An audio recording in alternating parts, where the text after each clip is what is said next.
Hello everyone की खबर सकले भालने बार आशा करूँ सकलो भाले आछे गुड मर्निंग सकलोके गुड मर्निंग जनाइछो और आज भिडिओ स्टार्ट करूँ बोलक और देखिछाने बतर जे इमान धुनिया फरकाल आपनालोक भाबिछो अकनमान बतरটো देखाई दिও और नगाँव परिवेश आज एनेकुवा इमान धुनिया बतर और भाबिछो अकन भिडिओটো करि दियाই ভাল হ'ব और आपनालोকক देखाई दिलो और एफाले এতিয়া আমি আহি আছো বজাৰলৈ और এতিয়া ৰাতিপুৱা 9:30 বজালে লৰা স্কুল পঠাই গৈ ধুনিয়াকে ঘৰত কাম বন কৰি আধা কাম বন কৰি থৈ আহিছো আৰু ভাবিছো অলপ বজাৰলৈ যাও আপোনালোককো দেখাই দিও আৰু বলকচোন আজি গোটেই দিনৰ ভিডিওটো দেখাও আপোনালোকক কি কৰো কি নকৰো গোটেইবোৰ দেখাই আছো বলক তেনেহলে শেষলৈকে ভিডিওটো চাই থাকিব और बजारले जे গৈছিল আপোনালোকক কৈছো যে একদম ইমান ধুনিয়া এটা বস্তু পালো দেখিছেনে এয়া হল কেকুৰা হয় আৰু কেকুৰা যে 4-5টা মান পালো বজাৰত একদম ধুনিয়াকে লৈ গৈছে আহিলো আৰু বহুত দিনতে মানে খাম বুলি ভাবি আছিলো নাপাও হে বিচাৰি আজি পালো ফাইনালি লৈ আহিলো আৰু কি বজাৰ আনিছো গোটেইবোৰ দেখাই আছো আৰু যেহেতুকে বাহিৰত বহুত বেছি গৰম জানেনে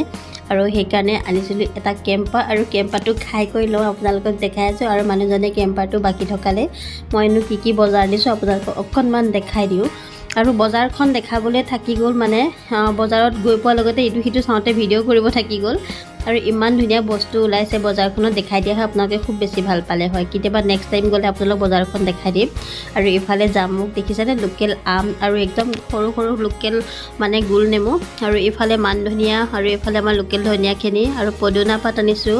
আৰু একদম তিতা কেৰেলা লোকেল হয় আৰু এফালে খুটৰিয়া বহুত জলকীয়া আৰু এনেকৈ এইখিনি বস্তু আনিছো আৰু লগতে আনিছিলো কল পচলা আনিছিলো আৰু কল পচলা ধুবলৈ দিছো আৰু ধুই আছে তাই আৰু কাম আমাৰ ছোৱালীজনী আছে যে ছোৱালীজনী ধুনিকে ধুই আছে আৰু এয়া দেখিছেনে বজাৰখিনি আৰু কেম্পাখন খাই লওঁ খাই কৰি লৈ পেলাই কি বনাও গোটেইবোৰ দেখাই আছো আজি ধুনিয়াকে এখন থালি বনাম বুলি ভাবিছো আপোনালোকক থালিখন বনাই এখন দেখাই দিম আৰু এফালে তাই কলপচলাখিনি কাটিব দিছো তাইক সৰুকে মিহিকে কাটিব দিছো আৰু তাই গোটেইখিনি সবজি কাটি কৈ দিব মই ধুনিয়াকে পিছত বনাই লম আৰু যেহেতুকে ঘৰত একো কাম নাথাকিলেও মানে দোকানৰ কামখিনি থাকে আৰু দোকানৰ কামখিনি কৰিবলৈ হলে অকন মানুহ এজনী দৰকাৰ হয় তাৰ কাৰণে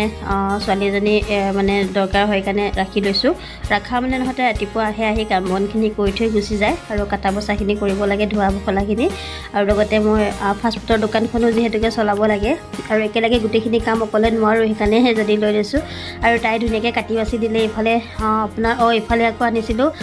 ঢেকিয়া শাকখিনি দেখাব থাকি গল আৰু ধুই পখালি লোৱাৰ পিছতে দেখাব পাৰিলো আৰু ইফালে গোটেইবোৰ ধুনিয়াকে সবজিখিনি ৰেডি কৰি ললো আৰু লগতে দোকানৰ কাৰণে বনাই আছে চিকেন পকৰা আৰু চিকেন পকৰাখিনি ভাজি আছে দেখিছেনে আৰু মানুহজনে চিকেন পকৰাখিনি ভাজি আছে আৰু লগতে মই ইফালে বস্তুখিনি বনোৱা কৰাত লাগিম ভাত পানীখিনি আৰু এনেকৈ যদি সমানে দুইজন নালাগো আমাৰ কাম একেবাৰে হাত নাবাঢ়িব যেহেতুকে আমি 2টা বজাত দোকানখন ষ্টাৰ্ট কৰিব লাগে আৰু এতিয়া বাজিছে 11:30 আৰু আমি একদম ভাত পানী বনোৱাত ষ্টাৰ্ট লাগি গলো আৰু ইফালে এতিয়া কল পচলা আৰু মানে সয়াবিন দি পেলাই অকনমান জোল টাইপত ভাজি বনাম আৰু ইফালে ধুনিয়াকে এইখিনি ভাজি আছো আৰু লগতে ফাষ্টফুডৰো মানে আইটেমবোৰ ধুনিয়াকে বনাই থকা হৈছে আৰু দোকানৰ বস্তুবোৰ এদিন বেলেগকে ভিডিও বনাই আপোনালোকক দেখাম বাৰু আৰু ইফালে তিতা কেৰেলাখিনি ভাজি আছো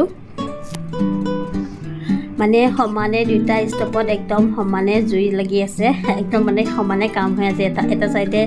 দুপৰীয়া ভাতৰ ব্যৱস্থা আৰু এটা সাইডে ফাষ্টফুডৰ দোকানৰ ব্যৱস্থা একদম সমানে কৰি আছো একেবাৰে সময় নোপোৱা হৈছে আপোনালোকক ভিডিও দিবলৈও সময় নোপোৱা হৈ গৈছো আৰু বহুত দিনৰ ভিডিওবোৰ একদম মানে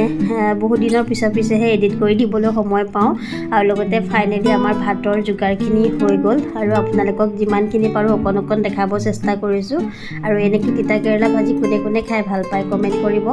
আৰু মইতো বহুত বেছি ভাল পাওঁ আৰু লগতে যে কেকুৰাখিনি আছিলে কেকুৰাখিনিও মানে একদম ধুনিয়াকে অকন সৰসৰি টাইপকে বনাই ললো মছলা দি পেলাই আৰু এনেকৈ বনালো আৰু বেছি মানে মেহনত কৰি থাকিবলৈ মন নগল যেহেতুকে কাম বহুত বেছি আছে আৰু দোকানখনো খুলিবগে লাগিব সেইকাৰণে একদম সিম্পলকে আৰু গোটেই ৰেচিপিবোৰ আপোনাক দেখাব নোৱাৰিলো অকনমান দেখালো আৰু বলক এতিয়া ভাতৰ থালিখন ৰেডি কৰি লওঁ আৰু গোটেই ভাতৰ থালিখন ধুনিয়াকে সজাই মেলি আপোনালোকক গোটেই ভাতৰ থালিখন দেখাই আছো শেষলৈকে চাব আৰু আজি দুপৰীয়া ভাতৰ থালিখন একদম ইমান কামৰ মাজতো আপোনালোকক অকনমান ভিডিও কৰি দেখাব চেষ্টা কৰিছো বলক তেনেহলে ভাতখিনি ধুনিয়াকে বাঢ়ি লওঁ দেখাই আছো আৰু ফাইনেলি আমাৰ ভাতৰ থালখন ৰেডি হৈ গ'ল দুপৰীয়া আৰু অলপ ৰেচিপি আছেই যোগাৰ কৰিব সেইখিনি যোগাৰ কৰি থাকিম বাৰু এইফালে হ'ল তিতা কেৰেলা ঢেকীয়া শাকৰ ভাজি অলপ চাটনি বনালোঁ আৰু এইফালে কলপচলা এনেকৈ আজি দুপৰীয়া থালিখন ৰেডি কৰিলোঁ আপোনালোকক অকণমান ভিডিঅ' কৰি দেখাব চেষ্টা কৰিলোঁ আশা কৰোঁ ভিডিঅ'টো চাই ভাল পালে অন্য এটা ভিডিঅ'ৰ সৈতে পুনৰ লগ পাম।